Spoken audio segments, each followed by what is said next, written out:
Folks, we're back on the Bossman show. Legendary sports writer for Houston Chronicle, John McClain, writes about the Texans, Houston sports, and you can hear him on the zone. When I was younger, he's him in Nashville, and I was there, him on the zone always telling great stories about the Oilers and the Titans. So good to talk to you again, John. How's life been for you guys? Life's been great, staying safe, still got a job. Happy to be working my 45th year at the NFL, 46th year at the Houston Chronicle, and 49th year in the business, and I'm still kicking. I hear that, man. You always have good information for everybody about Houston. I'm actually about first of all about the team. I feel like the Texans were 4-12, but the record could have been 8-8 or even better because they was close in every game. They fought hard. Still about the two games in Tennessee, two games with Indianapolis, where they could have won those games. The games as well, Minnesota. So while the record was bad, but they wasn't bad as it says, if you ask me. It's hard to believe that a year ago they were coming off a playoff victory over Buffalo. The Bills are going to the penthouse, and the Texans are in the outhouse. And then they lost that 24-point lead at Kansas City in the divisional round, and everything's gone down. And this season, they played as hard a schedule as I've ever seen. 5 teams that beat them are in first place. The teams that beat them finished 57 games over 500. Texans were 2-8 in one-score games. And if it wasn't for Deshaun Watson, who played great, he had his best stats in every category, and that was without DeAndre Hopkins, without Will Fuller for the last 5 games, without Randall Cobb, his slot receiver for the last 6, they might have been in line for the first pick, which, of course, would have gone to Miami. So Watson played great. They lost to the Titans in the last play twice. They got the Colts 2-yard line in the last minute 2 times and lost fumbles and swept the Jaguars. So they played a first-place schedule. Now they go to a third-place schedule. So because of Watson, and they have some pieces on offense, but they need an overhaul on defense, they got a chance to bounce back and be competitive again. No, John, I know a lot of blame goes to Bill O'Brien for his moves he made, but do you feel it's more to it than that? That some of the draft picks wasn't they didn't hit some trades. I feel like Billy O had a lot to do with it. But what do you see the blame for how the Texans roster kind of all the holes they have right now? O'Brien, the last 2 years, was the general manager. The first year it was without the title. He had final say over personnel. He made some good moves. He traded a backup offensive lineman for Carlos Hyde, and he ran for over 1,000 yards for the first time. But then he made him a good contract offer. I thought he could get more. O'Brien should have been more patient. Instead, he let him leave, and then he ended up signing with Seattle for a third of what the Texans offered. The Laramie Tunsil trade, 2 1s and a 2 for Tunsil and receiver Kenny Stills, worked out great the first year. They won the division 4th time in 5 years. They won the playoff game over Buffalo. And O'Brien thought it'd be a low number 1 pick both years. It was last year, 27th overall. This year, 3rd overall for the Dolphins. And so they traded Hopkins, but the truth is, Watson had a great year. He had a better year than he's ever had with Hopkins. And if Hopkins had been here, would he have thrown all the passes to Hop as he always did, or would he have distributed the ball the way he did this year? But the fact is, the passing game was the strength of the offense, the only strength this team had. And their running game was terrible, and the defense was awful. And those are areas that need to be addressed by the new head coach and general manager, Nick Caserio. Now, John, how much is they told Deshaun Watson about trying to protect himself? Because I feel like he takes a lot of hits that he shouldn't take. I know he wants to send the plays and make plays, but sometimes he's getting hit when he shouldn't get hit. A lot of those are his fault. His MO is to hold the ball, let his receivers get open down the field. But he also avoids a lot of sacks because we call him a Houdini in the pocket. Oh, yes. He gets away. He's got such great pocket awareness. It's not like people say a guy like that's got eyes in the back of his head. He's got eyes in the back of his head and on the side of his head based on some of the things he feels and is able to get away from. But despite that, despite being sacked 49 times, second most of his career, he was great. I mean, he was great from the 3rd game on. And what really impressed me, 7 interceptions, only 5 were his fault. won over the last 10 games, and he was playing with different receivers. And no matter who they put out there, they excel because he put the ball on the money. And if they get a running game, they only need a back and a right guard, and that offense is going to be even better next year than it was this year. This year just wasn't good enough. You know, you score 38, you expect to win. You score 36, you expect to win, especially when you're going up against playoff teams. But their defense had 8 starters gone because suspension, COVID-19, and injuries, and they wouldn't have been good with them, and they were worse without them. Now, John, will Anthony Weaver stay on a new staff potentially, or is he probably gone for good? Anthony Weaver is a great defensive line coach. He is his first year as a defensive coordinator and play caller. We all thought he was going to do great. I've written and said, I think Anthony Weaver will be a head coach. I still believe it. When Mike Vrabel was elevated coordinator one year in 2017, they finished 4-12. But his buddy from the Patriots, John Robinson, the Titans GM, knew him well and knew you couldn't base it on that season when they had 23 players on injured reserve, including 13 starters. They hired Mike. Mike's doing a terrific job, just like it shouldn't be held against Anthony Weaver. He has talked to Urban Meyer about going to Jacksonville, coaching the defensive line. He's under contract here. They're waiting for the new head coach, whoever it is, to talk to some of these coaches like Anthony Weaver, who's terrific and a great communicator, great quote. Can't wait till he's a head coach with all the great lines he's got. And so they've got 2 or 3 good coaches, but I don't know who the new one will be. Watson wants them to keep Tim Kelly, the offensive coordinator, who called plays this year for the first time, and helped Deshaun set all those career bests. Now, John, as far as Cooks and Fuller and Randall Cobb, I think Cobb's cap number is kind of high at $10 million there, and Fuller's a free agent. So do you see all those guys back, or Cobb maybe getting cut to save on the cap? How you see that working out for Watson's weapons? They want to re-sign Fuller. Fuller was having one of the best seasons in the NFL when he got suspended. I mean, he was tremendous. And he and Cooks were on a pace to be the first pair of receivers with 1,000 yards in franchise history.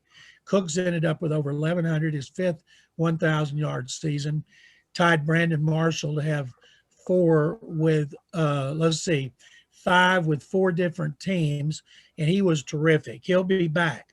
Fuller will come in. He's not going to get what he would have gotten before his suspension, because when a guy gets popped for PEDs once, the next time it's going to be a lot more serious. So the contract's got to be written to put money in, a lot of money in for per game roster bonuses, and it's got to protect them in case he gets popped again, like Brian Cushing did a second time. So with Cooks and Fuller, and I believe Cobb's gone, Kiki QT, a third-year receiver, when he got to play at the end of the year, he stepped up and was really good. They've been waiting for him to do that for 3 years. He made Watson some big catches down the field, and I think he'll be the slot receiver. If the cap stays at 175, which is the floor, and everybody thinks it's going to be more, because even though teams didn't make the money locally, they made a lot more in TV because a lot of people watched the games since they couldn't go to the games. Mm-hmm. So right now they'd be 11 to 15 million over. And if it's anything over 175, that goes down. Nick Caserio come in here and slice and dice. Anytime new GM coach come in, players going to lose their jobs. They won't have any trouble getting under, re-signing players like Will Fuller and a couple of free agents. They really need a big, physical, tough right guard for the running game, and he need a lot of help at a lot of positions on defense. Now, John, I know you're probably the source for this. Let me ask you this. Deshaun Watson, what's going on for real, man? Because we're here in Atlanta. We don't know what's going on. I said, I'll trust you to tell us the truth about really what's going on with Deshaun Watson. I'll tell you exactly what's going on. All the stuff about Watson's unhappiness have come out from the anonymous sources leaked to national media and people close to Watson. That means his agent and the people around him. And he requested having lunch, I think it was about 3 weeks before the season's over, with Cal McNair, the owner, who's paying him $156 million on his contract extension. And they had lunch. Watson wanted to know what's going on with the coach. the philosophy he had for hiring a coach. And he told him, he said, we're not looking specifically for an offensive or defensive. We're looking for the best coach. And Watson said, well, will you keep me up to date? He said he would. Watson told him what he thought. At the end of the year, Watson said they spoke a couple times. He told him what he thought. And when we talked to Watson last week, all he talked about was what he wanted a new head coach. Never mentioned GM.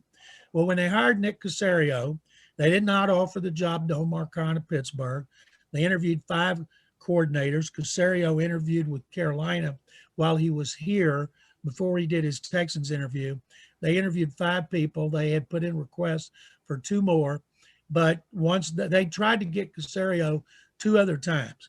In 2018, when they replaced Rick Smith, Patriots said no. 2019, when they replaced Brian Gaine, Patriots said no and filed tampering charges.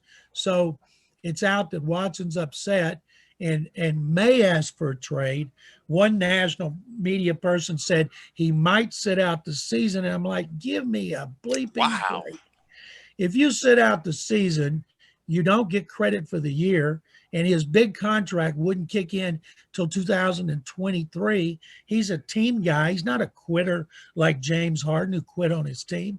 Watson's not in his DNA. He wants to win a Super Bowl. He's got a GM who's won 6 and can tell him how you do it. And it starts with a great quarterback. As Nick Caserio told us, he's our quarterback, and they would not trade him under any circumstances. Sounds good, because I feel like, I said, this is crazy. I said, let me ask John McClain about this. This is crazy, because I feel like Deshaun's a perfect Texan. I mean, he's the franchise. You can't get rid of him because then you start from scratch again, and you don't want to do that. And doesn't that make sense? There was one report they're talking to Miami about Tua Tagovailoa and draft choices. Why would they want Tua? There's a story in the Miami Herald yesterday. 3 unnamed players don't understand why he's been given the starting job next year. He may go to the Hall of Fame, but right now he's not in Watson's class. Watson will not be traded under any circumstances. Sounds good to me. Let's talk about the Falcons, John. We talked about before we got started here. Terry Fontenot, the GM of the Falcons, now long-time Saint personnel man. Tell us about Terry Fontenot. Terry's been in that organization, I think, 14 years. He's got to know the Falcons very well from going against them 2 times a year, the bitter rival, right? Excuse me. So people have been talking about Terry for quite a while. He's worked with a great coach, Sean Payton. He's worked in a great personnel departments, had some tremendous drafts, and it's time that he got a job. Just like Nick Caserio, 20 years with the Patriots. There's a lot of really good personnel men who deserve jobs that people don't know about outside their cities because they've been behind the scenes so long. They're not allowed to talk to the media, get any publicity. And I thought the Falcons would end up hiring Rick Smith, a guy who's a proven general manager, 12 years with the Texans. But I'm also really like to see a guy like Fontenot finally get his opportunity to come in there and take over that front office. And I think Rich McKay will be a good resource for him because he knows the league and the team, and he's been a former GM, so he knows what Fontenot will go through. And I think that probably means that Matt Ryan and Julio will be here next year, because Terry sees them twice a year, and I don't think you want to blow it up quite yet. We're probably in cap hell, probably we are, but Julio and Matt, if you don't get rid of them just yet, I don't think.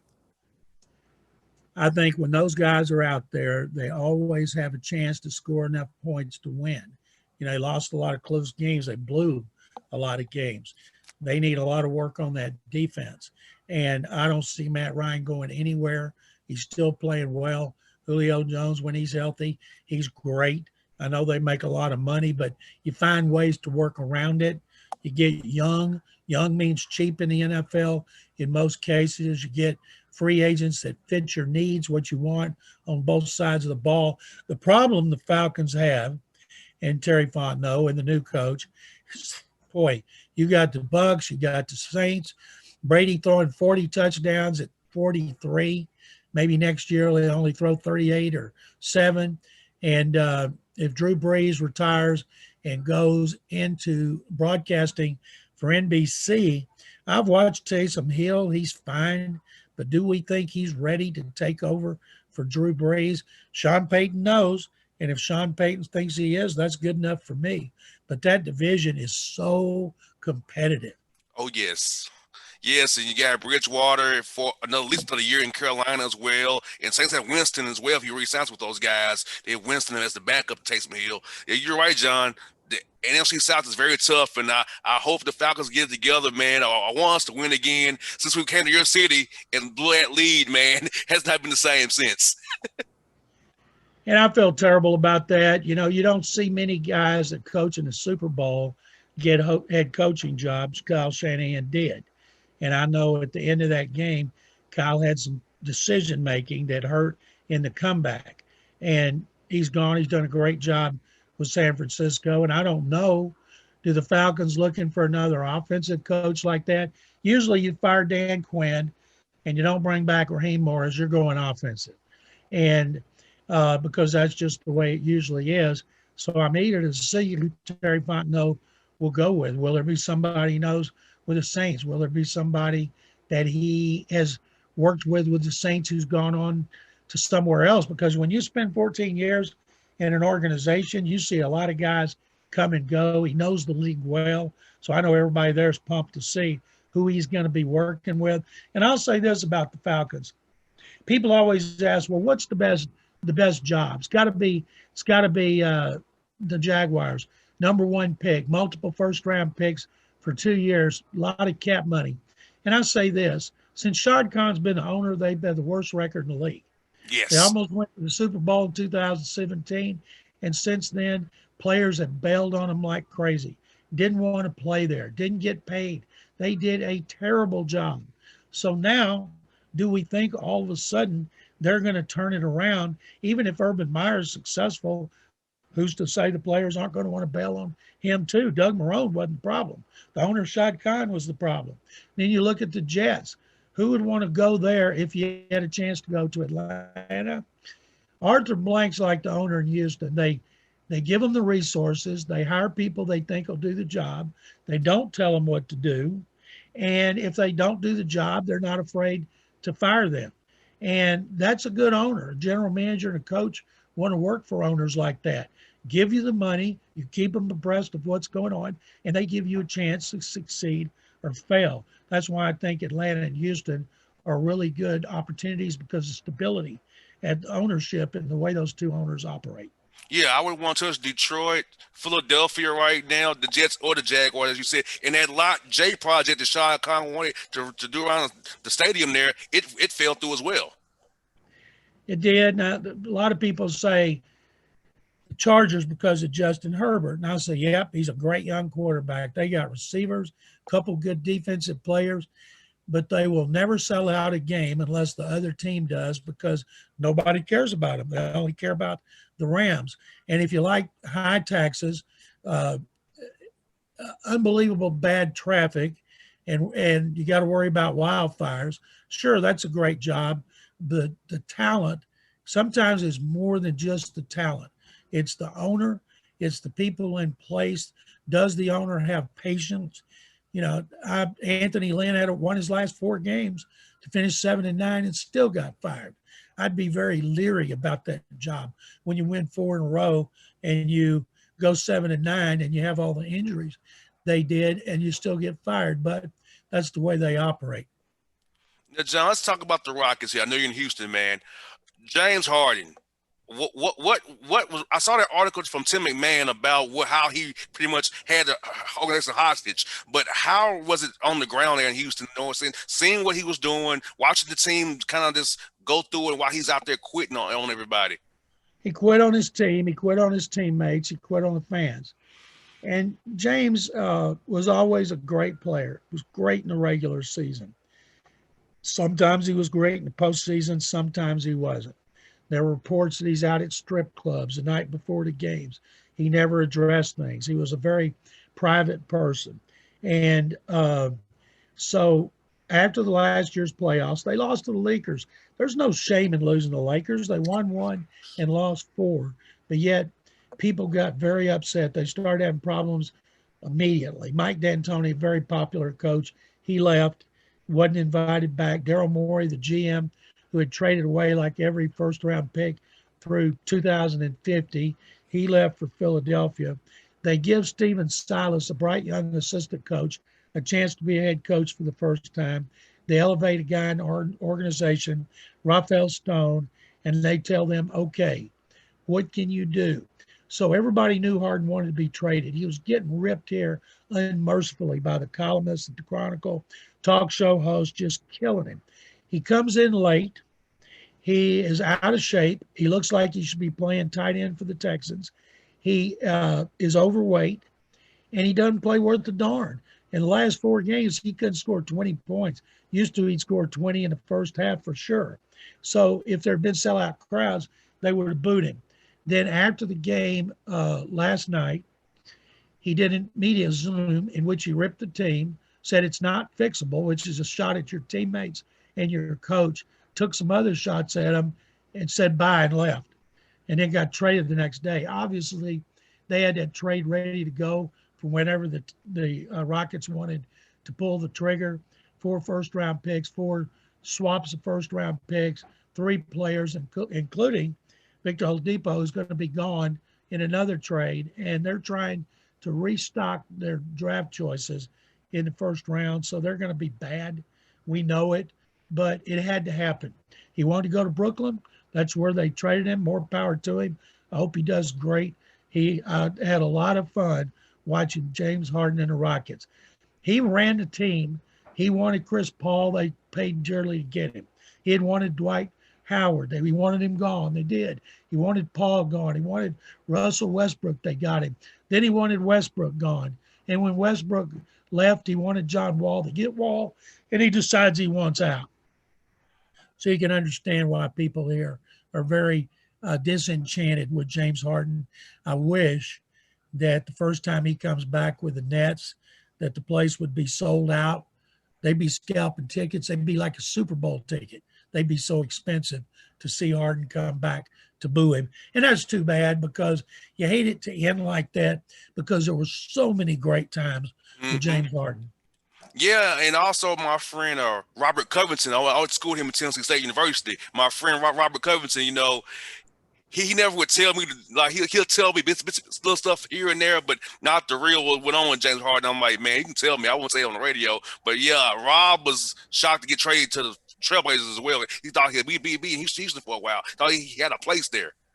They got a number 1 pick for him. That's what they were trying to do. Covington did a really good job when he was acquired to come back here for a second time. He helped them get to the playoffs and get to the second round, but they're trying to rebuild.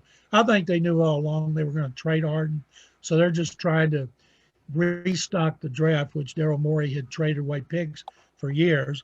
And Covington's a lot better off playing for the Trailblazers than he is the Rockets. You got that right, John. And I feel bad for Silas because, I have here in Atlanta with Lloyd Pierce with the team was rebuilding. And Lloyd's in his last guarantee year of his contract with McMillan on the bench. So I told people, I said it's out loud, John, no hiding it, that, hey, if the Hawks don't play a certain way this year and the record's not good, he's going to be fired for Nate McMillan, who's on the roster. Because when Greg Foster went to Indiana, the organization chose McMillan, not Lloyd Pierce. Well, here they did a long search. They interviewed a lot of people. They knew Silas very well. He's 47. His dad, of course, Paul Silas, and he grew up in basketball. And so far, even though their record's terrible, people here really like him. He's a class act, just like Mike D'Antoni was. People understand the limitations of what he's got, the problems he inherited with Harden, COVID-19, the protocols, and he's going to get a chance. I think the owner's going to be very patient with him. And based on everything I've heard behind the scenes from people that cover them, they like him and they respect him, and the players like and respect him. And I think he'll be here for a while. That's what for I got, John. Tell me, what was your quarantine hobby? Mine was playing the guitar. Learn how to do that this during the quarantine. What was your hobby as we was all locked in earlier this year? I read a lot of books, not sports, and I binge watch on TV. Unfortunately, my hobby became eating, and I wish it wasn't. and it's hard not to do. I'll be glad when we can get back out like we always did. But I love reading books, the sports books, to get away from sports. It's kind of like an escape.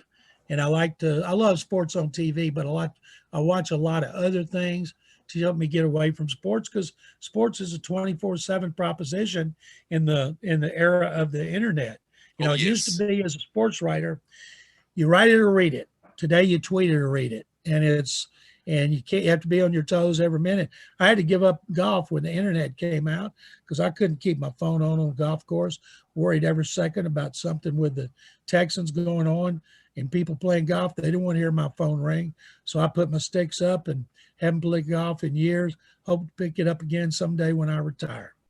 Well, hopefully it's no time soon because you do a great job, and I love your work. Yeah, like I told you before, man, I've been listening to you for years. I'm 33 Thank years you. old, so I've listened to you since Thank I you. was a kid with my dad. So you developed the guy. We one of the best, man.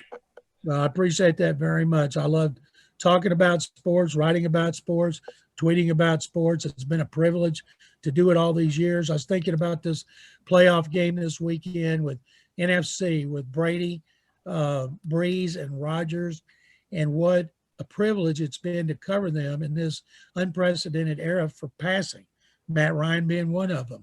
There's never been an era like this that they threw the football as well as they do. And that starts in high school with 7-on-7, and colleges, of course, went turn to the pass. It has made the game more exciting, but I have so much respect for quarterbacks, not only who are good, but durable and last a long time, like Brady and Breeze. And Rogers says he wants to play into his 40s. Roethlisberger says he wants to play into his 40s, and I hope they do. But I also love these young guys like Watson, Mahomes, Jackson, uh, Josh Allen, and Baker Mayfield. Now, John, I'm gonna tell you this real quick. I was at my mom's house in Nashville, and I saw the vote yes sign for the Titans. And I happened to send this picture to Kevin Dyson, and I said, "Man, you remember this?" I said, because I've been going to TSU, see them in training camp as like a 10, 11-year-old, talking to Chris Sanders, Jeff Fisher as a young kid. Now all these guys, I talk to them like it's all good. And my mom was like, John, she's like, you was a kid when they came to Nashville. I remember, I talked to him. I could text Kevin Dyson, who did the miracle. I was 12 years old. He did the miracle. So it's like, it's just amazing how it's been 21 years since the Mississippi Miracle when they beat the Buffalo Bills up there at Delphi Coliseum. Back what was called that back then. I've been to two monumental Buffalo playoff games. The choke, January 3rd, 1993, Orchard Park, New York. Oilers blow the biggest lead in history, 35-3, lose 41-38 in overtime. I was in Nashville. I was in a booth with three executives who were with the Oilers when they choked that lead. And I told them when the Bills, Steve Christie, kicked a field goal. And I said, guys, you left too much time on the clock. I said, the Oilers are losers. They always have been, and they always will be. And then all of a sudden, they pull off the Music City Miracle, and everybody in that booth jumping up and down, screaming and hugging. One of them almost broke my ribs because they had suffered through the choke. And then to pull that thing off the way they did, and with Kevin Dyson, who now I think is a principal at a school there. Up in And Williamson County. it was just an unbelievable experience. That was as close, it was 99, and the Oilers moved up there in 97. So a lot of people in that organization, a lot of players, Bruce Matthews, Steve McNair, Eddie George, Frank Wycheck played here. And so I was happy for them. And that's the closest I've ever come to actually covering a playoff team. A Super Bowl team. I've never done it here. Before I'm done, I'd like to see the Texans win a Super Bowl so I could write about it. And I felt the last 3 years, as long as Watson is healthy, they got a chance to beat anybody, anywhere. And even though they're 4-12, I still believe it because he is that good. Oh yeah, and John, I'll tell you this before you go. Like, it was funny. My mom's in Nashville, so my dad was in Atlanta. So I got to see that Super Bowl where the Titans came up 1 yard short in Atlanta with my dad. And I was like, so my parents have blessed me with being around sports my whole life. Having one in Nashville, one in Atlanta, but my mom never had sports. And the Predators came, the Titans came. So Nashville wasn't the sports city when I was growing up. Of course, the Titans showed up there. So for me, man, it's amazing to have been in two cities split with my parents got a divorce, but I got the Falcons and Titans and the Hawks, all that with the footballs for each other for me to go see with both my parents who are still love sports to this day. And my dad's 80 years old, still loves the Falcons. Well, I hope for your dad's sake they get another chance to get in the Super Bowl and they don't blow this one. You got that right, John. Hey, thank you for your time as always. You're always a pleasure to talk to you. You're the best. So thanks so much for it again. It's my pleasure. Anytime you tell your dad I said hello and good luck to the Falcons. I sure will. You be safe now. Bye now.